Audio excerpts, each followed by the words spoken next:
안녕하세요. 우리들 체질체험 건강방송의 김수범입니다. 요즘 그 코로나19가 그 장기화되고 있습니다. 그래서 이것을 어떻게 해야 될 건지 이겨내는 방법에 대해서 말씀드리고자 합니다.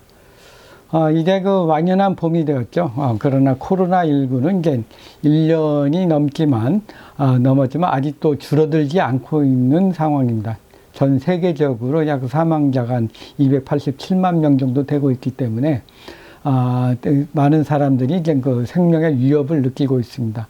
또한 이제 경제적으로나 사회적으로 이제 막대한 영향을 미치고 있는 상황입니다.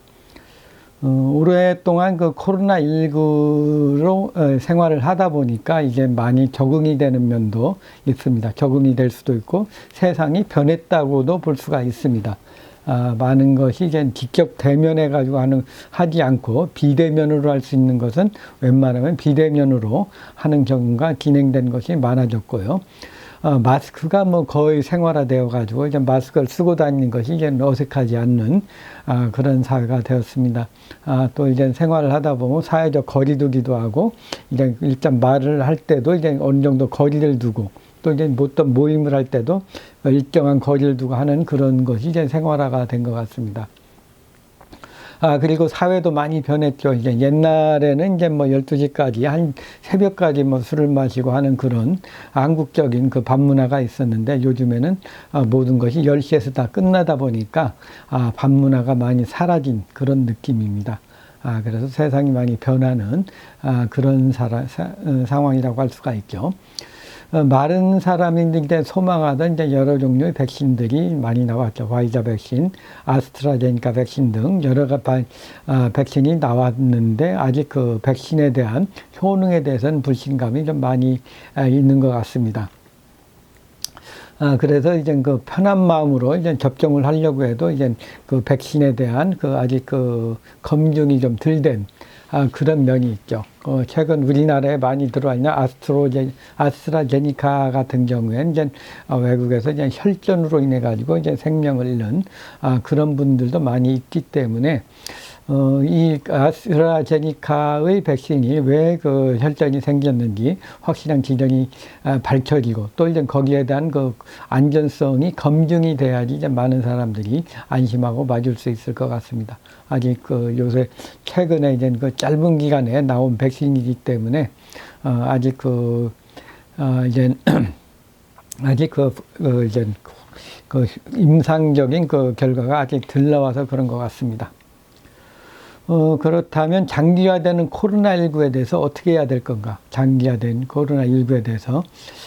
우리 교회는 코로나19가 이제 항상 있다고 보는 것이 이제, 현실적으로 맞는다고 볼 수가 있습니다.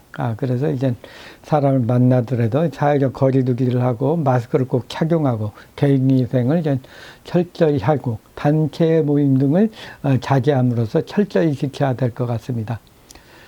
젊은 사람들은 감염이 되어도 무증상으로 넘어갈 수 있으나 주위에 이제 그 부모님이라든가 노약자, 친척분, 어르신들은 이제 그 건강한 사람의 그 균이 있는 것이 오게 되면은 이제 바로 감염이 됩니다.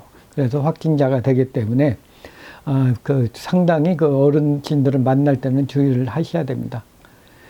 그러나 그 주위에 이게 그 몸이 약하거나 피곤하거나 감기 기운이 있거나 노약한 사람들, 기저질환이 있는 사람들은 자신의 몸은 자기가 방어를 해야 됩니다. 어떤 감염 위험이 있다든가 너무 사람이 많이 모인다든가 하는 경우 이런 경우는 외부 활동을 좀 절제를 하는 것이 자신을 지키는 방법이라고 할 수가 있습니다. 어쨌든 현 시점에서는 이제 백신을 접종을 받던 아니면 코로나19에 감염이 되든 아니면 변종이나 변이 바이러스에 감염이 되든 자신의 그 몸으로 이겨내야 됩니다. 자기 몸을. 내 몸은 자신이 스스로 지켜야 되죠. 그 자신의 강한 면역력만이 자신을 지켜줄 수 있다고 생각하는 것이 가장 현명한 생각이라고 할 수가 있습니다. 모든 건 믿을 게 없고 백신을 맞던 코로나19가 들어오든 변이나 변종 바이러스가 새로 생긴다고 하더라도 자신의 면역력이 강하면 이겨낼 수 있기 때문에 그렇습니다. 그래서 이제 장기화된 코로나19 시대에 면역력을 강화하는 방법에 대해서 알아보도록 하겠습니다. 첫 번째는 이제 꾸준한 운동을 하는 것입니다. 운동을 하고 걷는 거, 걷기 등을 해서 자신의 체력을 기르는 거죠. 그래서 몸의 근육과 뼈, 인대 등을 강화하고 혈액순환을 도와줌으로써 몸의 전신의 기능이 활성화되면 이제 면역 기능이 강해서 코로나19를 이겨낼 수 있습니다. 둘째는 그 음식을 자연식 위주의 그 맑은 음식을 먹어야 됩니다. 열이 발생할 수 있는 술, 고기, 육류, 그 기름진 음식, 패스트푸드, 튀긴 음식, 뭐 인스턴트, 가공식품 이런 음식을 많이 먹게 되면은 맛은 있을지 몰라도 이제 면역 기능을 강화하는 데는 도움이 안 됩니다. 그래서 이제 콩이라든가 생선, 야채, 통곡류, 해조류, 과일 등과 같이 이제 자연식품, 무공해, 전홍약, 유기농 식품 등을 먹음으로써 몸의 그 면역 기능을 기르는 데 도움을 주는 것이 필요합니다. 그 세 번째로는 이제 정신적으로 편안해야 합니다. 스트레스나 긴장이나 분노, 화병 등과 같은 것은 이제 몸의 면역 기능을 떨어뜨리게 됩니다. 그래서 너무 긴장하거나 열을 받거나 화를 내면 몸에 열이 발생해가지고 열이 올라가기 때문에 상열증이 생기게 되고 그러면 이제 위에는 열이 많고 아래는 차지면서 기능이 떨어지게 됩니다. 그러면 이제 단전이 기능이 약해지면 면역 기능도 좀 약해지게 되는 거죠. 그래서 이제 몸의 그 열을 정신적으로 편안하게 하는 것이 중요하다고 할 수가 있습니다. 다음은 바른 자세를 하셔야 됩니다. 다른 자세를 하셔야 되는데 등이 굳거나 거북목이나 이렇게 되면은 몸에 좀 기울어지면 이제 심장과 폐를 누르게 되고 위장도 누르게 되면서 몸의 심폐기능이 떨어지고 또 그러면 면역 기능이 떨어지고 또 이제 그 코로나19에 쉽게 감염될 수가 있습니다. 그래서 심장폐는 코로나19와 밀접한 관계가 있기 때문에 바른 자세를 해야지 코로나19에 그 예방을 할 수가 있습니다. 또 이제 혈액순환, 기순환도 잘 되고 혈액순환이 도와줌으로써 면역 기능을 강화할 수가 있습니다.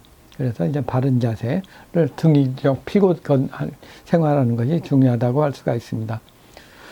다섯째는 충분한 휴식과 수면을 취하는 것입니다. 충분한 휴식.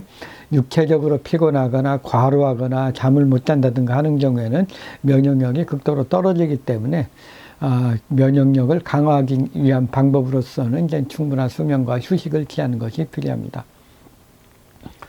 그 여섯 번째로는 이제 상당히 중요한 것 중에 하나인데요. 과도한 성생활을 피하는 것입니다.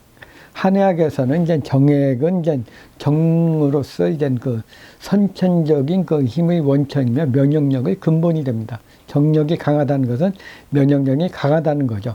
그러나 이제 과도한 성생활로 정액을 소모하게 되면은 정이 부족해지고 그러면 이제 면역 기능이 떨어지게 됩니다. 정을 몸 안에 갖고 있어야지 몸의 면역력이 강해지는데 정이 부족하면 면역력이 떨어지기 때문에 그렇습니다. 여섯 번째로 이제 노약자라든가 어린이라든가 허약한 사람, 기저질환이 있는 분들은 이제 면역력이 약함으로 코로나19에 감염되지 않게 특별한 개인 방역을 하셔야 됩니다. 남이 지켜주는 게 아니고 다른 사람은 다 괜찮아 본인은 감염이 될 수 있기 때문에 그렇습니다. 자신의 면역력을 스스로 지키는 것이 중요하다고 할 수가 있습니다. 그리고 이제 항생제의 남용을 피해야 됩니다. 우리 몸이 빨리 성격이 한국 사람들 급해가지고 감기든 소화되든 피부에 상처가 나든 일단 항생제 성분이 많이 있는 것을 해서 빨리 나으려고 합니다. 그러나 이것을 많이 쓰게 되면은 우리 몸에서 이제 외부 침입에 대해서 저항하는 면역 기능이 잘 작동을 안 하게 됩니다. 그러니까 외부에서 또 항생제를 씀으로써 이제 항상 막아주기 때문에 자신의 몸에서 이제 면역 기능을 할 수 있는 것을 거의 포기를 하게 되는 거죠. 그렇기 때문에 이제 평소에 조금 가벼운 병은 스스로 이겨낼 수 있는 그런 면역력을 기르게 되면은 이제 코로나19라든가 변종 바이러스가 왔을 때 또 이제 백신을 맞더라도 이제 이걸 쉽게 이겨낼 수가 있습니다. 그래서 이제 항생제 남용은 꼭 필요한 게 않으면 피하는 것이 좋다고 할 수가 있습니다. 여덟 번째로 이제 환경, 날씨의 과잉보도 좀 피하셔야 됩니다. 때서부터 그냥 추우면 너무 춥다고 따뜻하게 하고 더우면 너무 덥다고 시원하게 해서 이제 우리 몸을 이제 너무 온실 속에 생활을 하다 보면은 몸의 저항력이 떨어지게 되죠. 그냥 더울 때도 약간 더운 것을 이겨내고 추울 때도 좀 더 추운 것을 좀 이겨냄으로써 외부 환경에 대한 적응력을 기름으로써 이제 면역력을 기르는 거죠. 그래서 이제 이 외부 환경에도 이제 좀 적응할 수 있는 그런 힘을 기르는 것이 중요하다고 할 수가 있습니다. 9번째로 중요한 것은 질병이 발생하면 빨리 치료하는 것입니다. 소화가 안 되든 머리가 아프든 감기에 걸리든 독감에 걸리든 위장병에 걸리든 이런 병이 걸렸을 때 이것이 오래 계속이 되면 면역력이 떨어지게 되죠. 그래서 이제 이런 병이 왔을 때는 바로바로 치료하는 그런 습관을 기름으로써 빨리 휴식을 취하고 그 병을 치료하는 것이 이제 면역력을 기르는 것이고 면역력이 떨어지지 않게 하는 것이고 코로나19에 감염이 됐을 때도 살아남을 수 있는 방법이라고 할 수가 있습니다. 10번째로는 이제 사상체질 의학적으로 이제 자신의 체질에 맞게 면역력을 기르는 거죠. 그래서 이제 사상 체질에 맞는 면역 강화 한약이라든가 공진단이라든가 보약 등을 먹음으로써 이제 몸의 면역력을 기르는 방법입니다. 또 이제 체질적으로 본다면은 이제 태음인들은 이제 폐 기능이 가장 약하기 때문에 폐를 보호하는 기능을 같이 도와줘야 되고요. 소양인들은 심장 기능, 뼈 등이 약하기 때문에 심장을 보여주는 그런 기능을 더 강화해야 되고, 소음인들은 위, 소화기 계통이 가장 약하기 때문에 위, 소화기 계통을 도와주는 것이 좀 필요하고, 태양인들은 간 기능을 강화하는 것이 필요하기 때문에 간을 보여주는 것이 필요하다고 할 수가 있습니다. 오늘은 장기화된 코로나19 시대에 적응하는 방법으로서 가장 중요한 것은 이제 면역력, 자신의 면역력을 키우는 것입니다. 면역력을 키우는 방법에 대해서 자세히 알아봤습니다. 그리고 이제 자신의 체질에 따라서 약한 단계를 보여줌으로써 치료하는 방법이 필요하고요. 또 이제 기본적으로는 이제 항상 우리 주위에서 방역 시스템, 개인 방역을 철저히 함으로써 이제 바이러스균이 우리 몸에 들어오지 못하게 하는 것이 중요하다고 할 수가 있습니다. 오늘은 장기화된 코로나19 시대의 면역을 강화하는 방법에 대한 내용이었습니다. 좋아요와 구독 신청해 주시면 좋은 내용으로 보답하겠습니다. 감사합니다.